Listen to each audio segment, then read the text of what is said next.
Kermit, hear me out. I know the first movie was trash, but this one's actually good. Jake, I literally don't care.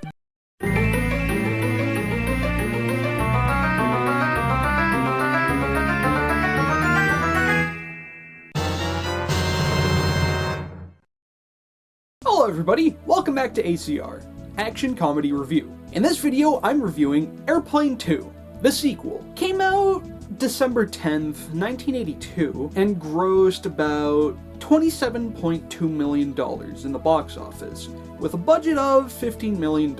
It was distributed by Paramount Pictures, and it was directed by Ken Finkleman. Three of the main characters from the original return alongside some other smaller roles. Main cast is Robert Hayes as Ted Stryker, Julie Hagerty as Elaine, and Lloyd Bridges as Stephen McCroskey. The movie is 85 minutes long, which would be about an hour 25 minutes. But anyway, let's get into the review.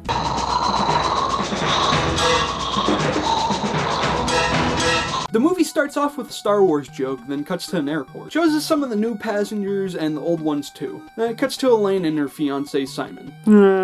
It practically opens up like the original. Shows us a tour going on in the airport, and then it goes to Elaine where she's worried about the flight to the moon failing. Because Ted's test report says it's not going to go well, but Simon tells us that he went to an insane asylum because of it. Then it goes to the insane asylum where it shows some of the patients. Then Dr. Stone talks to Ted and gives him a newspaper that has news about the space shuttle that he test flew is launching tonight. Ted says that they need to stop this, and Dr. Stone tells him that he's got to stay here. No, I won't go back!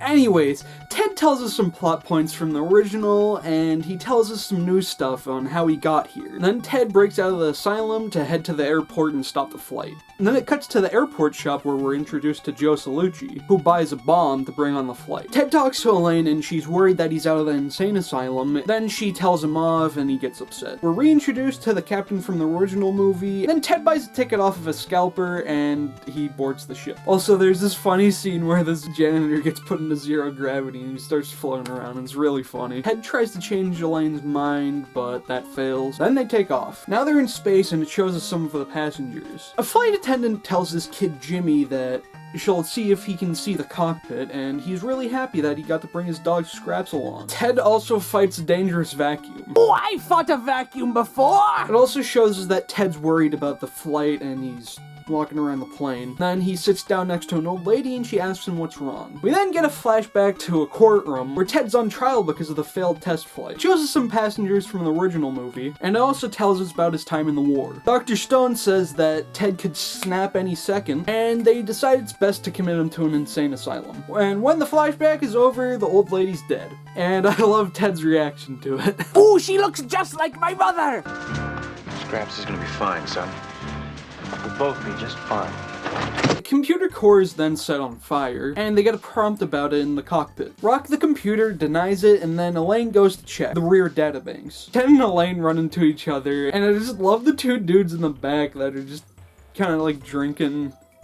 It's really funny. The navigator and the second captain decide to go check on the oxygen and the computer room, while the main captain flies the ship. Jimmy shows up in the cockpit with Scraps and he looks around. He goes to the computer room and they're putting out fires there, and then we learn that the ship's off course. Rock then talks to the captain like the computer from 2001: A Space Odyssey, and he opens up the door and the navigator and the captain get launched into space. Ted sees him, but he thinks he's finally snapped. I'm about to snap. They start moving through an asteroid field, and the captain tells the flight crew what to do about the situation right now. Elaine tells the passengers what's going on, and then they're all fine with it, even though it's terrible stuff, but they actually start freaking out when they figure out there's no coffee on board. It goes back to the airport, and they talk about getting McCroskey involved. Captain tries disarming Rock, but he starts spraying gas in his face while the Mission Impossible theme plays and it knocks him out.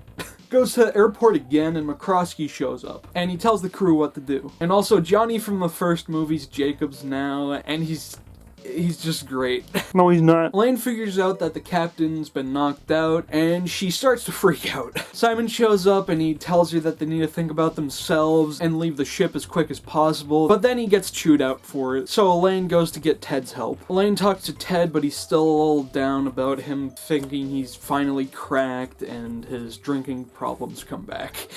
She heads back to the cockpit and she talks to McCroskey. Jimmy talks to Ted and he guilt trips him into flying the plane, and he gets his face smashed into some cake he had. Simon tries to get Ted's trust, but that fails and he gets socked in the face, and Ted gets ready to fly. I want to sock you in the face. Ooh, same! What? Why you, Pablo? I don't know if this is a good time to ask, but would it be possible for me to get my briefcase back? Ted's told that they're at Rock's mercy, and he tells McCroskey about it. But he doesn't remember who Ted is, so he keeps saying his last name multiple times. Stryker, Stryker, Stryker. Then a dude in the background socks a woman in the face. McCroskey remembers him, and he tries telling him what to do, but Rock gets in the way and cuts out the radio signal. After a little kerfuffle at Mission Control, Ted gets into contact with McCroskey again, but now they're stuck flying towards the sun. I'm gonna throw you towards the sun. McCroskey thinks he's helping by reminding Ted about the past, but he's told that that's no longer the problem, and that it's actually Rock that's the problem. McCroskey tells them that he's gonna try to find a way to shut Rock down from Mission Control, and Ted brings up the idea of them having to blow up Rock, but that quickly gets shot down. They quickly learn at Mission Control that they can't shut Rock down from there, and then the police lieutenant shows up and he tells them about Joe Salucci, who has a bomb on the ship. We learn that he's suicidal and he's really stupid. Then we get a profiling on him that kind of looks like a really stupid drawing that I'd make. I think I say this way too much, but literally nobody cares. McCroskey tells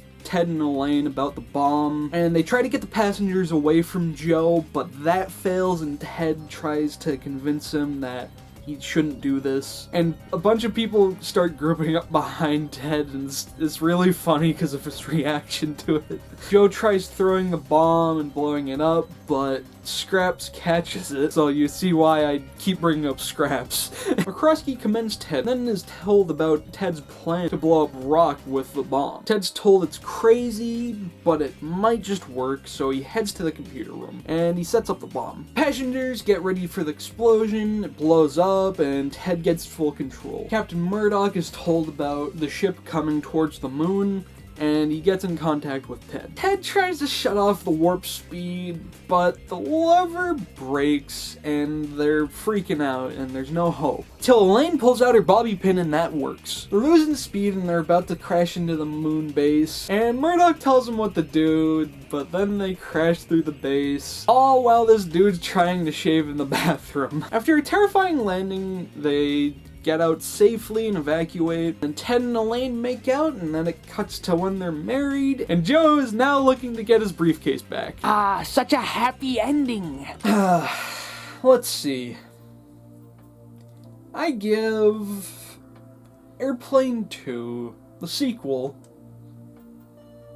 6.5 rocks out of 10. Holy crap, Lois! I thought this movie was way better than the original. The jokes were funnier and the timing was way better, in my opinion. Sure, it's kind of the same plot as the original. They even kind of point this out in the movie, but I still think they just did it way better. This was way sillier than the original, and I think the original was a little more serious than this one. Acting was way better than the original as well, and it's a shame that the Zucker team didn't make this movie, because they're really funny dudes. This time around, they had no involvement in the movie. And this was just a big corporate decision by Paramount Pictures. But basically, this movie's just Airplane done better, in my opinion, minus the actual creators, which is very disappointing, because they just didn't do well with the first movie. But anyways, that's just my opinion. Tell me what you think about the movie in the comment section below. Tell me if you've seen it before, or going to see it, you know.